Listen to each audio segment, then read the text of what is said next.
Hey YouTube fam, how y'all doing? I promised a follow-up video to the short video that I did the other day. I'm just gonna jump right in. I'm just gonna say this. I kind of said it in the other video, but I want to start out by saying that the ego, the human ego, is one hell of a drug. I'm gonna say it again, the human ego is one hell of a drug. And let me tell you why I'm saying that, because I know it in general, but I literally was in a meeting about a week or so ago, and it was probably about an hour and a half, 2 hour long meeting. Let me tell you, we got nothing, absolutely nothing accomplished, right? It literally felt like a complete and total waste of time. And I sat back after the meeting and I was like, what did I just witness? What just happened? And I realized, I said to myself, I was sitting in a room with a bunch of egos. I'm going to say that again. I was sitting in a room with a bunch of egos. And, I'm obviously sitting in a room full of people.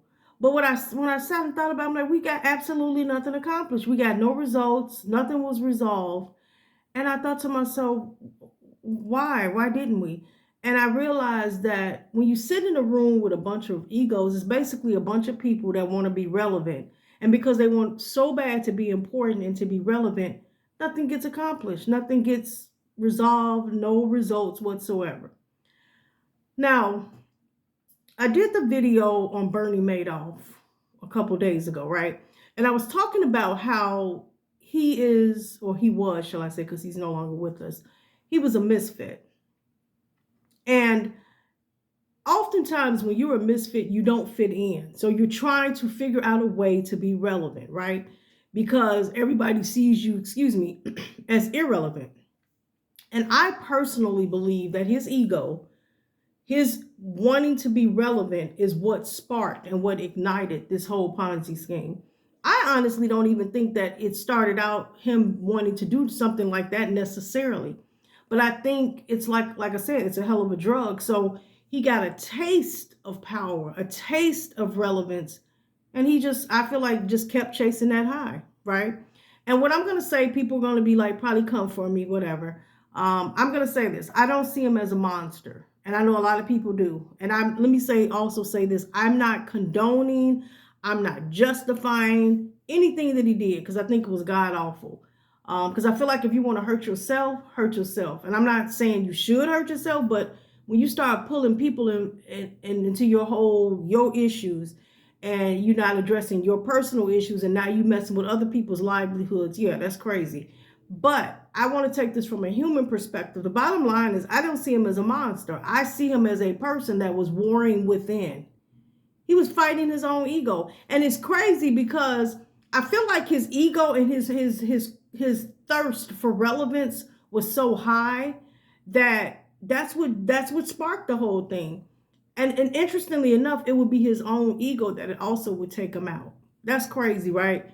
His ego is what got him in it, and I feel like his ego is what took him out, because he wanted to be relevant so bad that he started doing this stuff, right? And then the ego just kind of got the best of him, meaning, I feel like, I've never done drugs, but they tell me that, like, literally when you get that first high, most people chase that first high and you never can, like, kind of relive that moment. And I feel like that's what happened. So ultimately he got a taste of power, got a taste of relevance, so forth and so on. And he constantly was chasing that high. So it got bigger and bigger and bigger, and it kind of snowballed out of control. That is crazy. The whole thing is crazy, right? I'm saying that to say this: the ego is dangerous. It's a dangerous drug. Now, I will say this: I do believe that there is a such thing as a healthy ego. I'm not telling people, neither am I encouraging people to walk around with low self-esteem, because you guys know I say this on all my videos. You're the asset, you bring the value, you're the commodity. That's what I want to encourage you to believe, because I believe once you understand that, the money, resources, whatever you need will find you, right? But you have to do that from a healthy perspective. Everybody has an ego, but your ego cannot be in the driver's seat. You have to drive your ego, otherwise it will get out of control. That's why the Bible talks about pride. It says pride comes before the fall. And pride is basically saying, like, I'm invincible. It never could happen to me because I'm so relevant and I'm so important. No, it can happen to you. Absolutely. And even the stuff that Bernie Madoff did, y'all, a lot of y'all probably say, I would never do that.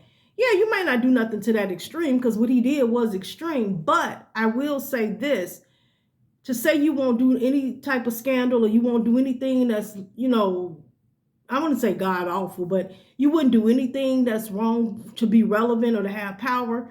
You can't say what you wouldn't do. Because let me say this, anytime that you're trying to be right over being effective, like that, you fighting the ego.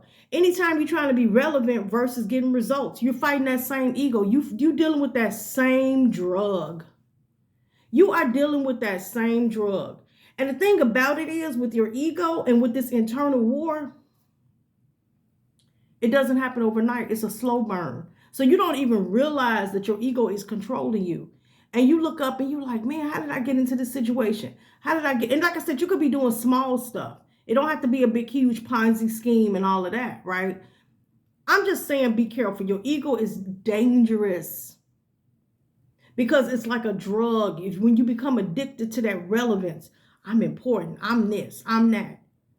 Humility. You can have, the Bible says, don't think higher of yourself than you should, right? So my thing is, I do believe in healthy ego. I do believe in, a good sense of self-worth. But I also believe that you have to sort of tame it. You have to control it because it will get out of control. And I think that's what happened to him ultimately. So look, we got to be aware of the high.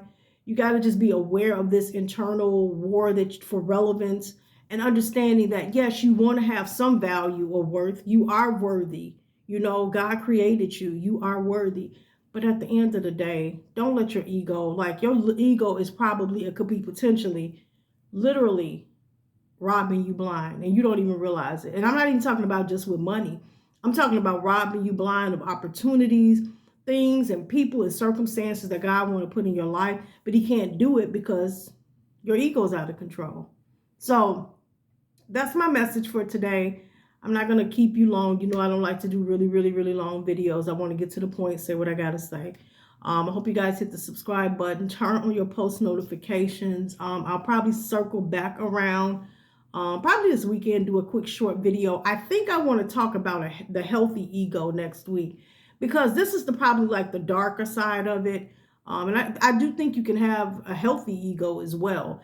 And I think that's important to talk about too, because I think the other side of this is that having a healthy ego is a good thing. So I think that's what I'll probably touch on at some point next week. But hope you guys have an amazing rest of your week. And like I said, I'll probably circle back around with a quick short video this weekend, and then we'll deep dive further next week into the healthy ego.